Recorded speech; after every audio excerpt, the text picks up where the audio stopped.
조갑제TV 시청자 여러분 안녕하십니까? 저는 조갑제닷컴의 조셉별입니다. 2023년 8월 22일 오전 10시를 가리키고 있습니다. 구속영장 청구가 임박한 이재명 대표가 연일 자신에 대한 검찰 수사를 국가폭력이다라고 규정하면서 윤석열 정권을 향해 국폭정권이다라고 비판하고 있습니다. 또 한편으로는 검찰을 향해서 8월이 끝나기 전에 빨리 영장 청구를 하라. 이렇게 압박하고 있는데, 이에 대해서 한동훈 법무부 장관이 아주 간단하게 정리를 해버렸습니다. 이 내용 좀 살펴보겠습니다. 먼저 이재명 대표의 발언부터 보시면 어제 열린 민주당 최고위원회의에서 이렇게 말했습니다.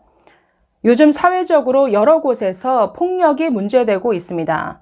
그런데 진짜 심각한 폭력은 국가폭력입니다. 지금 이 정권은 국민이 맡긴 권력으로 폭력을 행사하고 있습니다. 국폭정권. 국민이 맡긴 권력으로 국민을 위협하고 국민을 억압하고 이런 국가폭력 행사는 절대로 역사가 용서하지 않을 것이다. 이런 말씀을 드립니다. 국폭정권부터 폭력 문제에서 벗어나십시오. 이렇게 목소리를 높였는데 정말 어이없는 발언이죠. 윤석열 정권이 국민이 부여한 권력을 가지고 국민을 위협하고 억압하고 있다. 여러분, 윤석열 정권이 칼 들고 어디 설칩니까? 총 들고 국민 위협하나요? 막 잡아갑니까? 정말 어이없는 발언인데 제가 이 발언을 들으면서 더 못됐다라고 생각했던 부분은 요즘 정말 국민을 경악하게 할 여러 가지 사건들이 있었습니다. 신림동 칼부림 사건부터 시작해서 분당 칼부림 사건, 그리고 며칠 전에는 신림동에서 또다시 출근길에 있던 여성을 상대로 강간 살해 사건이 일어났습니다. 매우 국민들이 안타까워하는 이런 폭력 사건을 가지고 윤석열 정권을 비난하고 자신에 대한 검찰 수사를 비난하는데 이런 불행한 사건을 이용했다라는 점, 저는 이 점에서 더 분노하게 되고 정말 참 못됐다. 아니, 어떻게 이런 사람이 야당 대표를 하고 있는가? 그 인성에 대해서 다시 한번 생각하게 되었는데, 어제 국회에 출석하는 한동훈 장관에게 기자들이 질문을 했습니다. 어떻게 생각하느냐? 이에 대해서 한 장관은 정말 가소롭다라는 듯이 딱 정리를 했습니다. 아니, 이재명 대표가 국가폭력이라고 그랬어요? 그러면서 어떤 발언을 했는지 우선 한동훈 장관의 목소리로 한번 직접 들어보시죠. 국가폭력이라고 그랬나요? 본인 수사 과정에서 몇 분이나 돌아가셨는지 한 번만 생각해 본다면, 본인이 데이트 폭력이라고 하면서 변호했던 흉악범의 피해자 한 번만이라고 생각해 본다면 폭력이라는 단어를 가지고 뜬금없이 저런 말 만들어낼 것 같지는 않습니다. 네, 여러분 어떻게 들으셨습니까? 한 장관이 정말 전곡을 찌르고 있죠. 아니, 이재명, 당신 주제에 지금 폭력을 운운하는 것이냐 이렇게 비웃고 있습니다. 지금 수사 과정에서 몇 분이나 돌아가셨는지 한번 생각해봐라. 지금 대장동 사건, 성남 FC 후원금 사건, 지금 여러 사건이 진행 중인데 이재명 주변에서 지금 4명, 5명이나 죽었습니다. 유한기 씨, 그리고 김문기 씨, 그리고 비서실장으로 오래 있었던 정모 씨까지. 아니, 이재명과 인연을 맺었던 사람이 이 수사 과정에서 여럿이 목숨을 잃었다, 사망했다. 정말 영화에서나 볼 법한 일들이 이재명 주변에서만 연이어서 일어나고 있습니다. 그런데도 본인 입으로 폭력을 운운한다. 그리고 그럴 자격이 있느냐라고 하면서 과거 사건을 끄집어냈죠. 2006년에 있었던 강동구 모녀 살인 사건, 정말 끔찍한 사건이었죠. 이별을 통보한 여자친구 집을 찾아가서 여자친구와 그 어머니를 찔러 죽였습니다. 그것도 한두 번이 아니라 수십 번 찔러 죽였는데 그 범인이 바로 이재명의 조카였습니다. 당시 이재명이 변호사로서 이 조카를 변호하면서 심신미약을 주장했습니다. 그래서 감형을 요청했는데, 이 문제가 불거졌을 때 지난 대선에서 마치 이 사건을 데이트 폭력 사건이다라고 언급을 했습니다. 이렇게 끔찍한 살인 사건을 데이트 폭력 사건 정도로 포장을 한다. 그래서 그 피해자 측에서 고소까지 하는 이런 일이 있었는데, 한 장관이 이 사건을 언급하면서 아니, 데이트 폭력이라고 하면서 그런 흉악범을 변호했던 자가 어디서 지금 폭력을 운운하느냐, 이렇게 아주 일갈하고 있는 것이죠. 지금 여러 사건으로 수사를 받고 있는 피의자 주제에 어디서 국가폭력을 운운하는가.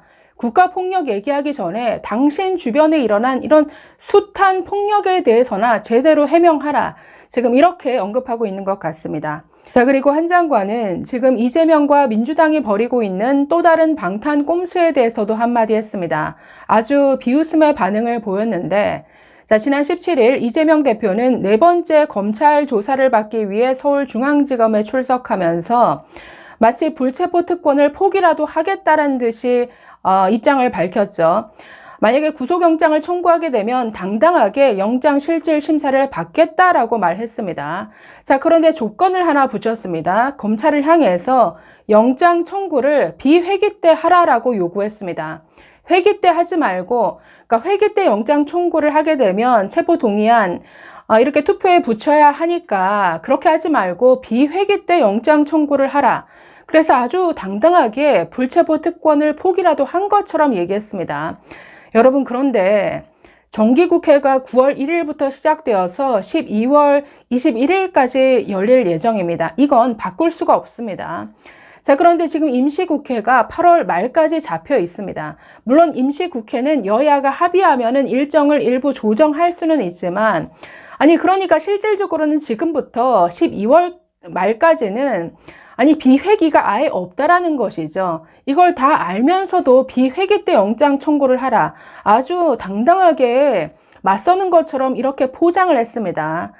자, 게다가 비회기 때 8월 말까지, 즉 여야가 합의를 해서 이 비회기 만들어 줄 테니까 이때 영장 청구를 하라. 8월이 가기 전에 영장 청구를 하라라고 계속 요구하고 있는데, 왜 자기 맘대로죠? 피의자 주제에 검찰을 향해서 이래라 저래라 요구하는 것 자체가 말이 안 되죠. 그러면서 마치 비회기 때 영장 청구를 하지 않으면 이게 검찰이 뭔가 꼼수라도 부리는 것처럼 이렇게 뒤집어 씌우고 있습니다. 검찰 맘대로죠. 검찰이 조사가 마무리돼야 될 것 아닙니까? 그리고 오늘 이화영 씨 재판이 열리는데 지금 검찰은 이 쌍방울 대북 송금 사건과 백현동 개발 비리를 묶어서 함께 영장 청구할 계획입니다.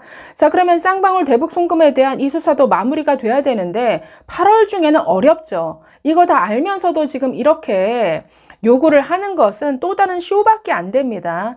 자, 이거 다 아는 한 장관이 이에 대해서 어떻게 언급을 했을까요? 역시나 한 번 더 한 장관의 목소리를 들어보시죠. 검찰이 법에 정해진 절차에 따라서 수사할 거라고 생각합니다. 다만 범죄 수사를 받는 피의자가 마치 식당 예약하듯이 자기를 언제 구속해 달라고 요구하는 건 누가 봐도 비정상적인 일이죠. 입으로는 특권을 포기한다고 말씀하시지 않았습니까? 그런데 희한한 특별 대접 요구가 참 많으신 것 같습니다. 여러분, 어떻게 들으셨습니까? 너무나 합당한 지적이죠. 피의자가 마치 식당 예약하듯이 자기를 언제 구속해달라고 요구한다? 너무나 비정상이다.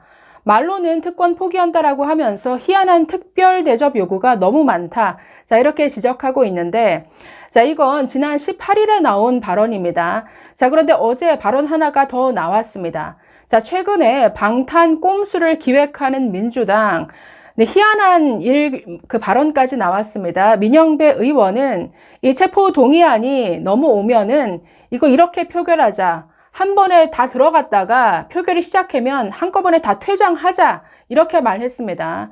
그러니까 체포 동의안 투표를 비추려면 재적 의원 과반수가 출석해야 되는데 그냥 민주당 의원들은 다 빠져나오면 된다. 자, 이걸 마치 이걸 피하기 위한 방안처럼 자신들이 지지자들이 모인 자리에서 얘기를 했습니다. 자, 이에 대해서 기자가 질문하자 한 장관은 참 정말 또 한 번 가소롭다라는 듯이 반응을 보였는데 한 장관의 발언 마지막으로 한 번 더 보시겠습니다. 제가 봤는데요.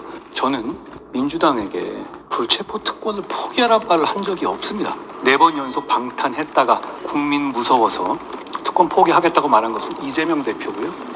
김은경 혁신위원장입니다. 그냥 하기 싫으면 하지 말았으면 좋겠어요. 매번 자기들끼리 그러잖아요. 이랬다 저랬다 자기들이 갑자기 심각해서 화내다가 결국은 남 탓하고 결론은 항상 방탄을 포기하지 않겠다 하잖아요. 국민들께서 매번 보시지만 좀 피곤하고 지루하실 것 같습니다. 이재명 대표는 본인이 피의자고 본인 사건이니까 뭐 그럴 수 있다고 쳐도 공당인 민주당이 저러는 건 부끄러움을 모르는 거라고 생각합니다. 그리고 민주당에서 어제 얘기한 다 들어갔다가 다 퇴장하는 거요. 지금까지 4번 했던 방탄보다 더 저질 방탄입니다. 왜냐하면 그건 서로 특권 못하게 감시하겠다는 거잖아요, 공개적으로. 네, 한 장관의 저 반응을 보면서 정말 많이 웃었습니다. 정말 유치해 죽겠다라는 반응이죠. 아니, 불체포 특권 포기하기 싫으면 하지 마. 누가 포기하라 그랬니? 그래서 지금 이재명과 민주당이 벌이는 일을 보면 참 다급해진 범죄자가 뭔가 검찰의 수사망을 피하기 위해서 온갖 짓을 다 벌이는구나, 이런 생각이 듭니다. 그런다고 그 칼날을 피할 수 있을까요? 정말 한 장관의 반응대로 너무나 유치하죠. 감사합니다.